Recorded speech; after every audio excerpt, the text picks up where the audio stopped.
नमस्कार मंडळी, मी अर्चना गुंडे, साईगंगा dairy form मधून. तर बघा, आपल्या गोठ्यात ज्याला गायींना एक छोटे मोठे आजार होत असतात. दाप लागणे, गायी रवंथ करत नाही, पोट फुगणे, तर कासेला सूज येणे किंवा हलपा उतरणे.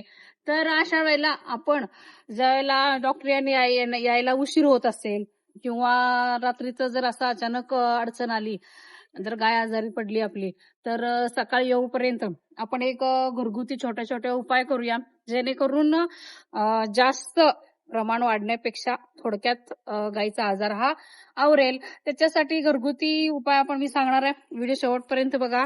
तर बघा की ज्या वेळेला आपण आता गोठ्यात असं वावरताना, आता हे मुक्त गोठ्यात, मग गायी एकामेकाला धडकतात किंवा त्यांना लागू शकते, खरचटतंय, तर त्यावेळेला काय करायचं? मग दुखापत होते, त्याच्या वेळेला हळद, आपलं खोबरेल तेल आणि भीमसेन कापूर हे तिन्ही एकत्र मिक्स करून ज्याला तिथं गाईला आपल्या दुखापत झाले, जखम झाले, तिथं आपण त्या गाईला लावून द्यायचंय. त्याच्यामुळं कापूर, हळद हे निर्जंतुकीकरणाचं काम करत असतात गाईंना.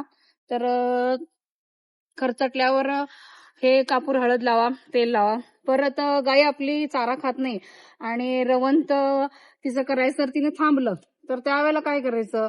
तर त्यावेळेला 50 ग्रॅम सोडा आणि तेल तेल घेऊन तिला पाजायचं. आपलं गोड तेल हे गाईला पाजून द्या, त्याच्यामुळे तिचं अपचन, पोट फुगणं हे कमी येईल.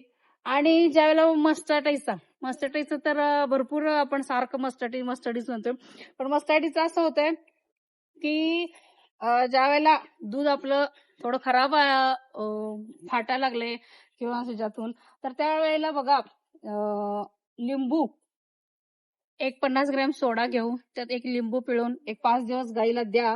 त्याच्यामध्ये आपल्या डॉक्टरांचे उपाय पण करायचे आहेत, पण हे पण घरगुती उपाय त्याच्याबरोबर केला तर आपल्या गाईला थोडं लवकर आराम मिळेल.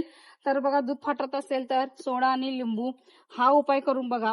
आणि त्याच्यानंतर ज्या वेळेला कास आपल्याला गाय वेल्यानंतर जो हलपा उतरतो, त्यावेळेला सुद्धा तुम्ही त्या गाईला, तिच्या सणाला, की आपल्या बर्फाने शेकून दिलं, बर्फाने तिची कास ही ज्यावेळेला कास हलपा उतरूची सूज उतरूपर्यंत तिला बर्फाने शेकून द्या. त्याच्यामुळं सुद्धा तिला आराम मिळेल. बघा, आपल्या गायींना ज्यावेळेला पिसवा, गोचीड ज्यावेळेला असे होते, तर त्यावेळेला पण एक असे घरगुती उपाय आहे. आपण फवारणी पण करायचीच, पण मग घरगुती पण उपाय की आपलं मोहरीचं तेल आणि कडुलिंबाचं जे तेल हे एकत्र समप्रमाणात घेऊन त्याच्यामध्ये कापूर मिक्स करून की ते सुद्धा विशेषतः गळ्याला, गायीच्या पायाच्या सांध्यांच्या मध्ये जर तुम्ही असं लावून दिलं, तरी सुद्धा गोडचीड ह्या गळून पडण्यास मदत होत्या. आणि अजून एक असं आहे की गायी अशक्त झाली आणि त्याच्यासाठी सुद्धा गायींना कॅल्शियम कमी पडलं, तर त्यांना गुळ द्या घरच्या घरी. आणि सगळ्यात महत्वाचं म्हणजे पाणी पाजा त्यांना भरपूर, गायींना आपल्या पाणी पाजा. आणि कडुलिंबाच्या पाण्यानं सुद्धा, की जर ताप आला, जर टेम्परेचर असेल, तर कडुलिंबाच्या पाण्यानं आंघोळ घाला याला गायींना आपल्या. तर बघा, असेच बरेच अजून काही तर उपाय आहेत. तर हे छोटे मोठे उपाय हे आपल्याला थोडे माहित असावेत आपल्या गायींसाठी. तर हे करून बघा. आणि व्हिडिओ कसा आवडला, माहिती कशी आवडली, त्याचे लाईक करा, कमेंट करा, शेअर करा. धन्यवाद.